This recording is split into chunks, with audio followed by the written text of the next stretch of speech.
안녕하세요. 누가복음 읽기 16번째 시간입니다.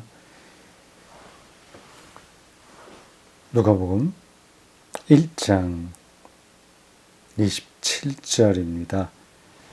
지금 우리는 천사 가브리엘이 마리아를 찾아가서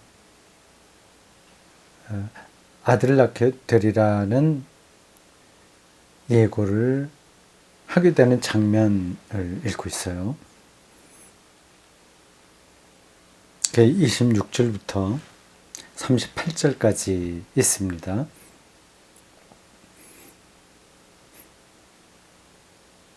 27절입니다.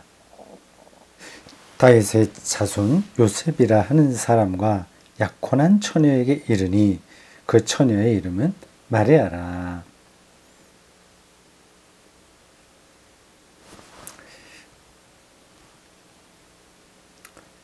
예수 출생에 대한 예고 이야기가 누가복음에도 나오고 마태복음에도 나옵니다. 마가복음과 요한복음에는 나오지 않습니다. 같은 예수 출생에 관한 이야기인데도 누가복음에 나오는 그 천사로부터 들은 당사자와 마태복음에 나오는 그 당사자가 달라요. 누가복음에는 바로 그 아기를 갖게 될 여자가 대상인데 마태복음에는 그 여자의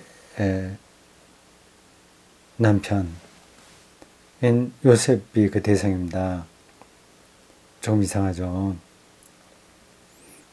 만약에 이 이야기를 누가 처음부터 끝까지 이렇게 서로 주고받고 하면서 완벽하게 시나리오를 만들어서 썼다면 이렇게 하지 않았을 겁니다. 둘 중에 하나로 만들어야죠.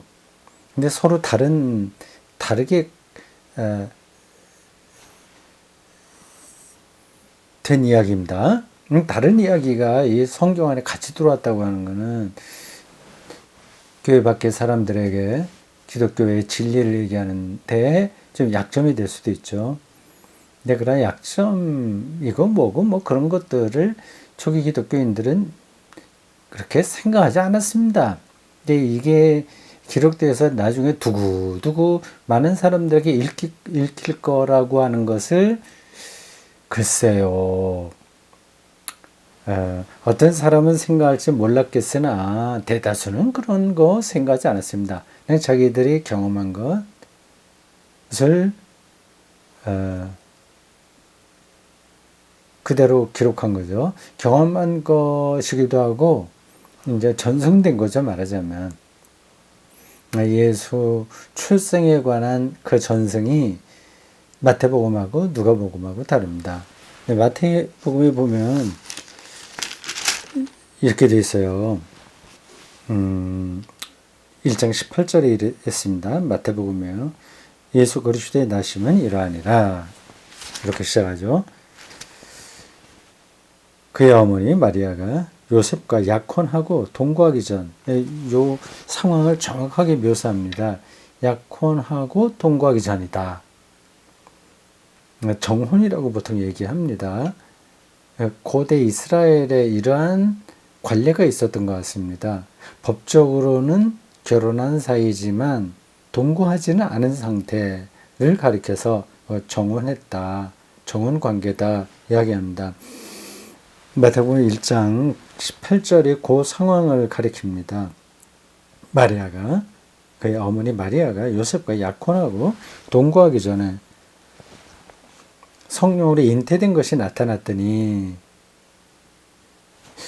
누가복음에는 그러한 상황을 자세하게 말하지 않습니다. 약혼을 했으나 동거하기 전이라고 하는 말이 없어요. 그 뒤에 읽어보겠습니다만 34절, 누가복음 1장 34절에 보면 마리아가 천사에게 말합니다. 너 아들을 낳게 될 거고 이름을 예수라고 해라. 그런 말을 들은 다음에 마리아가 보인 반응입니다. 나는 남자를 알지 못하니 어찌 이 일이 있으리까? 나오죠.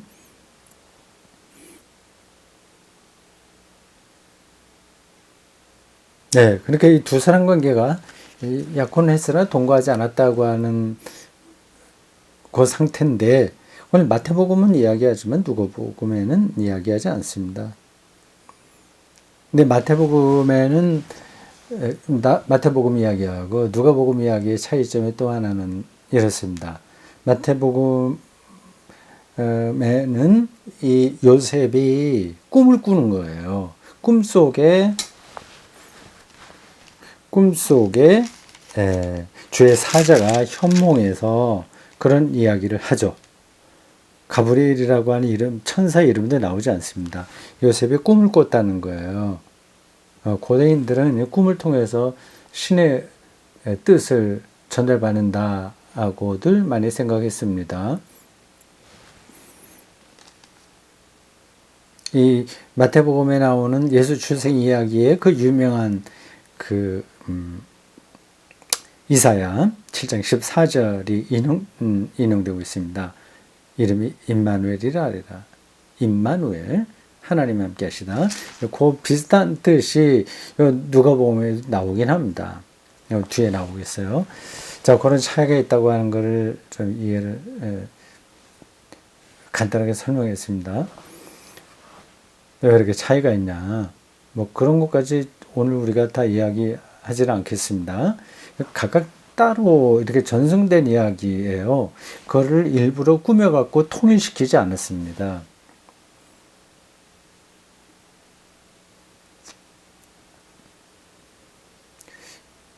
본문으로 넘어가기 전에 그래도 한마디만 덧붙인다면 이렇습니다. 예수 출생에 관한 이야기는 초기 기독교의 신앙 내용에 별로 중요한 건 아니었습니다. 예수 십자가와 부활의 핵심인 거죠. 그래서 바울도 예수의 출생에 대해서는 아무 이야기 하지 않습니다. 근데 어떤 그 공동체 안에서, 초기 기독교 공동체 안에서 공동체가 굉장히 다양했거든요. 그걸 전체를 하나로 묶어주는 조직도 없었습니다. 서로 따로따로 이렇게 뭐 알렉산드리아, 니케아, 콘스탄티노플, 뭐 예루살렘 등등 여러 곳에서 예수에 대한 이야기가 따로따로 이렇게 자리를 잡고 사람들에게 전해지게 된 겁니다. 어느 공동체에서 예수의 출생에 대한 이야기를 하기 시작한 거예요. 그 필요성이 있었겠죠. 그게 이제 마태복음 공동체와 누가복음 공동체라고 할 수 있습니다. 그래서 각각 따로 예수 출생에 대한 이야기가 구전으로 전승되면서 다르게 내려왔습니다. 뭐 이런 것들을 따지고 들기 시작하면 그러면 그 이야기는 확실하지 않구나. 도대체 이 요셉은 꿈을 꾼 거고 마리아는 가브리엘 천사를 만났다고 하면 어떤 게 맞는 이야기지? 그렇게